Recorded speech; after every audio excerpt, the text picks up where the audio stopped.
there an opportunity, down the line to create a hybrid lidar model? Meaning, we have lidar applications today that are stationary lidar, where yeah, sensors monitoring a specific type of data in a specific city. We also have the most common one in the automotive industry, where you have the cars, Right. looking at each other and sensing each other through those mechanisms. Are these technologies compatible for collaboration with the technology you guys are deploying? Absolutely. I won't say that we've gone down that path yet, but I absolutely see that one day there won't be this big divide between pools of data. Whether it you really, the only difference in the data is the direction that it's been collected from and the power of the sensor that's been collecting it. Most of the lidar that you described at first, before going high in altitude, is pretty low power lidar, and it only looks a short distance out into the future. But with high powered lidar from high altitudes, combined with those types of data from different directions, you start to get a look at the world that we wouldn't have thought possible 10 years ago. What do you think is, from the work that you've been doing with your team and other interviews, other podcasts, what do you think is the number one misconception that the public has about this technology, if there is one? Yeah, I'd say that lidar technology, probably the misconception would be that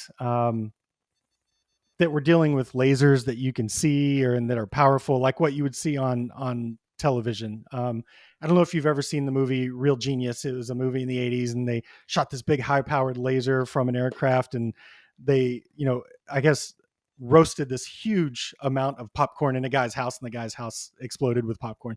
Like these big high powered dangerous lasers, and that's not what we're doing with lidar. Lidar's for the most part invisible, especially if it's in the near infrared.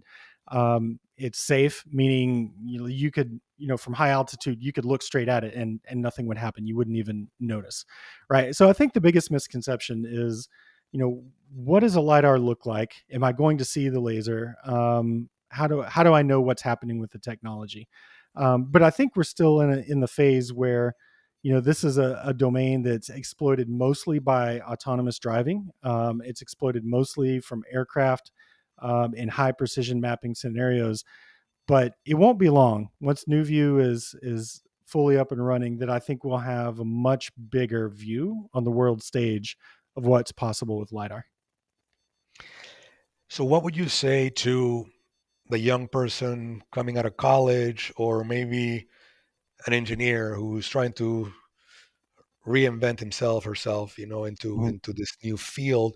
What are some of the things that they could start studying, or getting involved in order to be a participant, a contributor into this field? Yeah, there are two things that I've learned that there's a tremendous amount of value in when in different positions in this field. One of them is data science. Like this is going to be an immense set of data, and finding new ways to exploit that data for good, I think is really great. And I've also seen through our own team at NuView and through the interviewing process as we're starting to build up that team, like there are so many people in different engineering fields, electrical engineers, mechanical engineers, aerospace engineers, that have a talent and a crossover capability into data science. And so that's one of my favorite skill sets that I would love to see more people deep in data science. The other one I would say is I've gained an unbelievable appreciation for product managers, and that's a very diverse skill set. You can have product managers that come from software engineering. You can have product managers that come out of a pure marketing background. You can have product managers that come from any field possible, as long as they have one attribute. They care immensely about how the product that they create is used, and they care immensely that it's solving the problem of a real user. And I think that would be the way that I would say to young professionals or new into the field that want to come out and give it a go is care about those two things. And a product management role could be absolutely life changing for you in the cool stuff that you get to do and the amazing problems you get to solve. And then, no matter what field you come from, if you can invest in yourself in learning about data science, that's applicable not just in the space industry, not just in the geospatial industry, but in any industry really. And I think that that's a great way to level up your capabilities. Well, that's fantastic. And just to expand a little bit on that for the audience, in the world of NuView, a product is basically a deliverable to a user that can use your data for a very specific application, correct? Yep.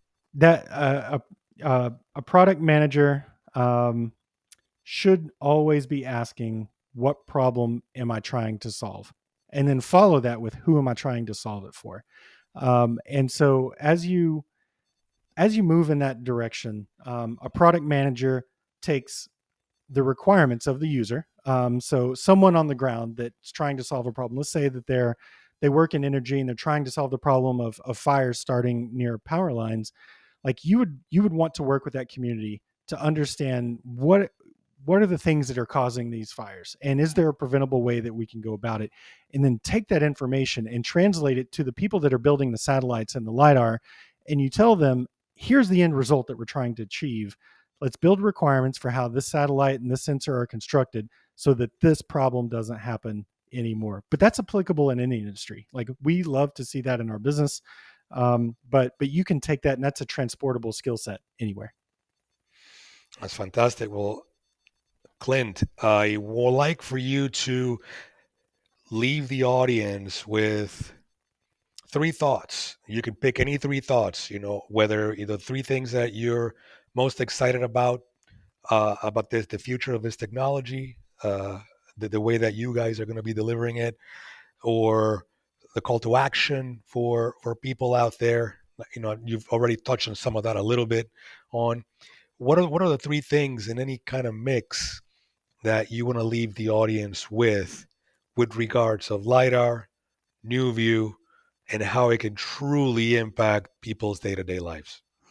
Yeah.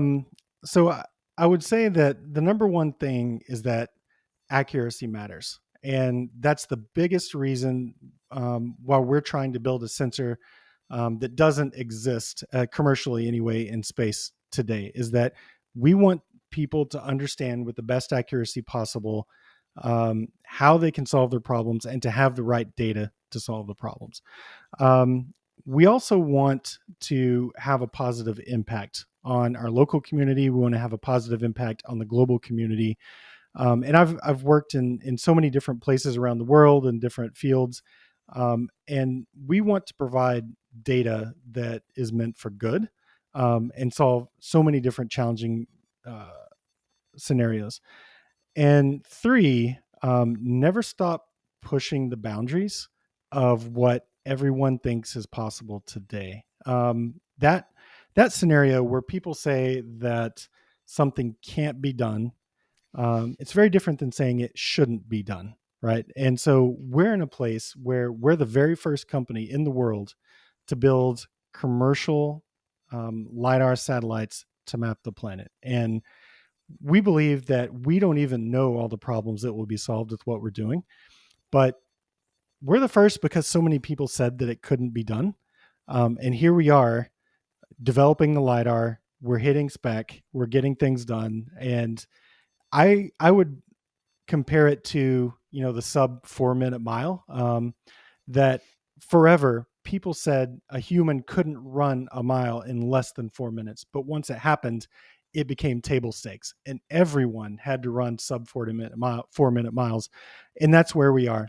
NuView is the first to, philosophically break the 4 minute mile, and we hope that we're the rising tide that lifts all boats, and the world becomes better because everyone becomes better.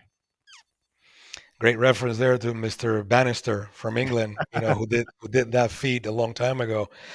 Well, where I tell you before we close, I tell you I am excited about one particular use case.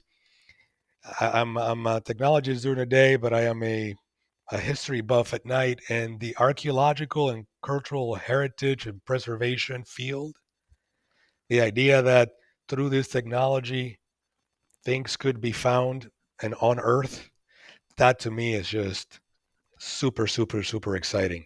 So I can't wait. Where could people find more about you and your company, Clint? Yeah, you can just go on the web to nuview.space, NUVIEW dot space. Um, uh, and these days a Google search will land you quite a bit of information about the company as well. And soon, as you referenced earlier, we'll have our software platform out and live for people to give a test run. So I'm excited about all three of those things, but feel free to reach out. We're easy to find on the web, and we'd love to learn about what you're trying to do with lidar. That is fantastic, Clint. Again, thank you for your time. I'm greatly appreciative of it. I hope you have a wonderful weekend, and I'm sure I'll see you next week here in the office. See you later. See you next week. Thanks again.